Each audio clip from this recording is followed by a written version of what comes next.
The three main ways of getting HPV, like I mentioned before, are sex, that's vaginal sex, anal sex as well, and also oral sex. So yes, nyote mnapenda kulamba lolo. I'm not saying that you should stop doing it, but what I'm saying is there is a chance that you can get HPV through oral sex.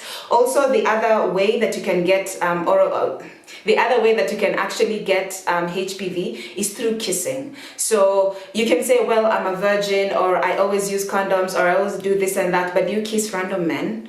Or do you kiss random women? If you do so, then sometimes the warts can be inside the mouth, and HPV is passed through fluids. So kissing that person can actually get you HPV. How do you prevent yourself from contracting HPV? One is just do not have sex. It is that simple. That's just abstinence. No kissing, no sex. I was almost saying the F word, but no sex. Just do not have sex. That's the 100% surest way of not getting HPV.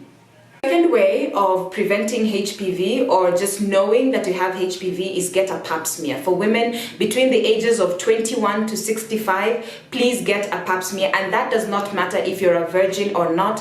Just get a pap smear, because it usually shows what kind of if the HPV virus is actually present in your system. So you can say, but I'm a virgin. But yes, you're a virgin, but have you kissed a boy before, or have you kissed a girl before? You could have gotten HPV through that. So you being a virgin does not mean that you do not need a pap smear. It's actually very, very, very important that you get a pap smear at least every 3 years. I have my pap smear at least every 1 or 2 years. But now that I do have HPV of the HSIL, which is like the HSIL is more like the more dangerous, let me just put it in quotes, the more dangerous type of HPV. So my doctor said that because of the procedure that I just had, which is a story for another day, that I will have to get a pap smear every 6 months to make sure that it's actually completely gone away, because I'm high risk. Yes, that's the word. HSIL, it means I'm just high risk, and then LSIL is low risk. So the low risk is the type where you get the warts and all of that. So you're low risk, you have nothing to worry about. But the high risk, it means it could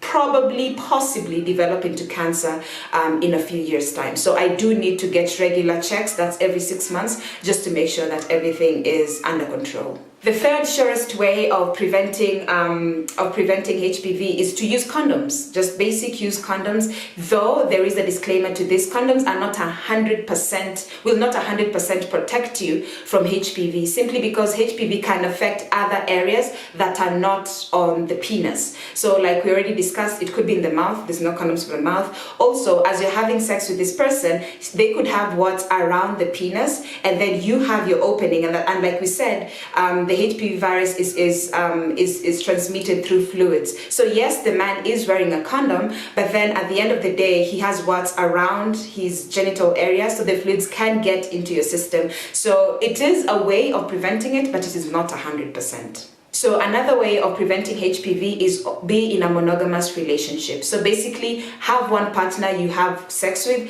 and also let that one partner also only be having sex with you. And that's the only way that you're going to cancel out HPV. Otherwise, if you're all having sex with other people, then the chances of getting HPV, even when you're using condoms, are increased. The final way that you can prevent HPV is get vaccinated. Yes, there is a vaccine that you can get to prevent HPV. The only downside to the vaccine is that it is not 100%, it does not prevent you 100%, because like I said, there are 100 types of HPV. You're not going to get vaccinated for each and every type of HPV, but it is good to get vaccinated, because then it prevents you from certain types of HPV. The best time to get vaccinated is between the ages of 11 to 12 years. Yes, that young. So if you have an 11-year-old, a 12-year-old, get them vaccinated, because you should get vaccinated before you start getting sexually active. And actually, in developed countries, they actually give those vaccines. I thought it was a must, but then someone else said it's not a must for them to get vaccinated, but it is highly recommended. My gynecologist also told me that from next year, the Ministry of Health is also planning on getting vaccines for around 15 to 16-year-olds, the teenagers, they'll also start getting vaccinated, which is a very, very good move, because if this is something that can be prevented, then why are we not preventing it? If you did not get vaccinated between the ages of 11 and 12, you can still get vaccinated all the way up to the age of 26. I'm not sure why 26, but anyone who gets vaccinated after the age of 26, it's still good, but it's not as effective as someone who got vaccinated below the age of 26.